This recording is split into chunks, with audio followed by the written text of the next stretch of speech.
8/7/26 રોજ હૈદરાબાદથી એક FIR 0 FIR તરીકે રજીસ્ટર થઈ અને ટ્રાન્સફર થઈ અને કાલુપુર પોલીસ સ્ટેશનમાં રજીસ્ટર થવા માટે આવેલી હતી.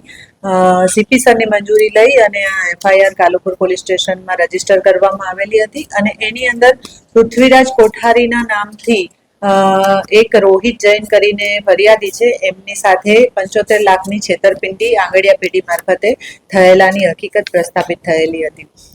ફરિયાદી રોહિત જૈન છે, તેઓ જ્યારે ચાઇના હતા અને ત્યારે એમને હાલના આપણા ગુનાના અક્યુઝ છે મોડસિંહ, એણે ફોન કરેલો પૃથ્વીરાજ કોઠારીના નામથી અને તેમને પૈસા માટે એક જરૂરિયાત છે, 75 લાખનું એક આંગળિયું કરવાની જરૂર છે તેવું કહી અને રોહિત જૈનને વિશ્વાસમાં લઈ અને આ પૈસા ટ્રાન્સફર કરવાનું કીધેલું. જ્યારે ફરિયાદી એમના વિશ્વાસમાં આવી ગયા ત્યારે તેમણે કહ્યું કે હૈદરાબાદથી તેઓ અમદાવાદ આંગળિયું કરશે.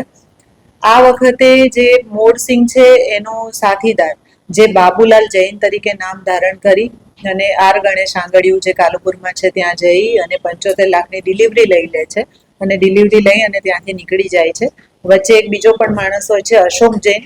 આ ત્રણેય નામ ડમી છે. પૃથ્વીરાજ કોઠારી, બાબુલાલ જૈન, અશોક જૈન, આ ત્રણેય નામો ડમી નામ છે અને ત્યારબાદ ત્રણેયના ફોન સ્વિચ ઓફ થઈ જાય છે અને આ રીતે ફરિયાદીને પછી પાછળથી ખબર પડે છે કે એની સાથે 75 લાખનું ચીટિંગ થઈ ગયું છે.